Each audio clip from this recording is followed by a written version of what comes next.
The reason I named my EP Neverland was because, one, I grew up watching Captain Hook, so that was my favorite movie. And Peter Pan, to get to Neverland, he had to have hope and faith to be able to fly to get there. So I feel like those concepts are in my music.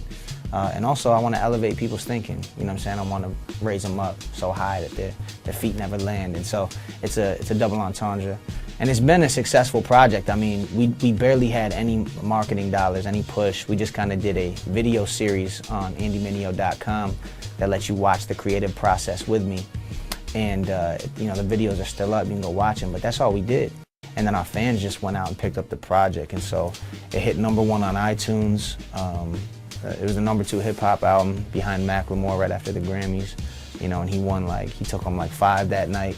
You know, so it did really well, man. For the features, I kept the features real minimal.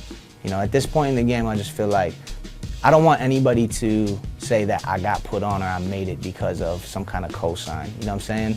Like, we're really moving numbers, we're really doing our thing because the music is dope. You know what I'm saying? And it's not just because someone said it was hot. So, you know, I'm not really big into just reaching for the big name feature. I'm into like making dope music that, you know, attracts people because it's quality.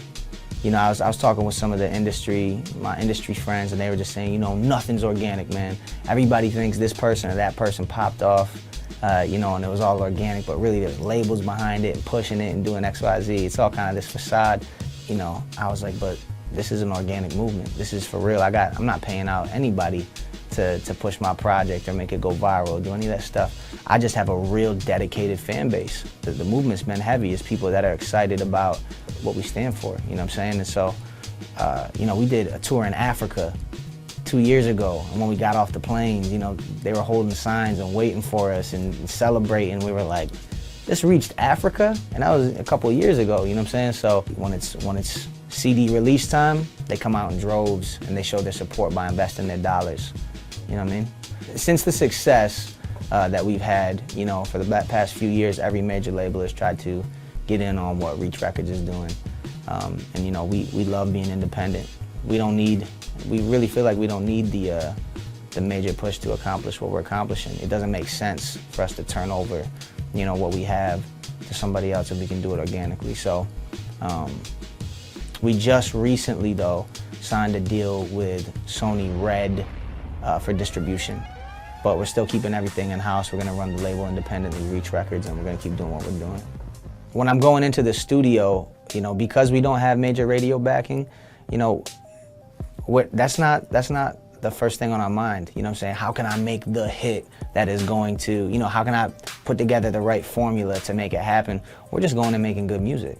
You know what I'm saying? So I think a lot of our music is ready for the radio, but it wasn't because we were trying to market it to radio that way. It's just because we're excited about creating awesome content. You know, you'll listen to it. You'll go to YouTube, you'll type in my name, you'll see the records that come up. You're gonna like it, you know?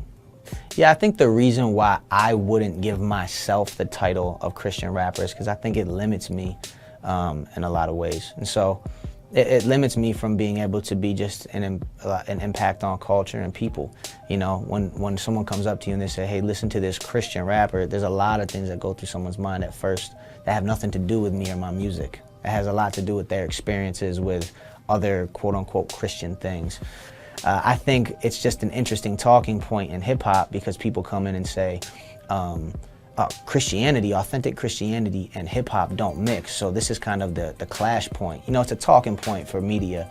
But really, you know, I wouldn't call myself a Christian rapper, but I would call myself a Christian because I am.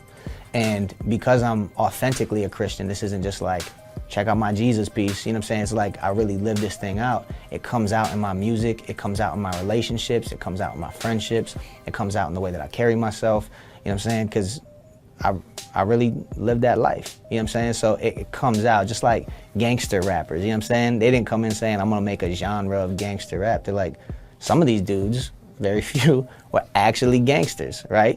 And then they made music, and that came out in their music. So it's the same thing with me, man, but I wouldn't put that label on myself. I don't even like the title rapper. Christian rapper, I don't even like the title rapper for the most part. I'd like to say I'm a creative. I'm trying to take music right now into a new sphere. You know, I don't even want it to be classified as hip hop at the end of the day. You know what I'm saying? It's very hip hop influenced, but my influences are pulled from everywhere. And I just want to create a timeless piece of music for my sophomore album that is phenomenal. I want you to sit down by the fireplace and listen to it top to bottom and say, every one of these records was masterfully put together, mixed and mastered well, musically excellent, you know, rhymes and bars, everything was on point. So I'm taking my time with this sophomore release because I think we have potential to really blow some stuff up with it. What's going on? This is Andy Mineo. Make sure you log on to BET.com and check out more info about my new project, Neverland.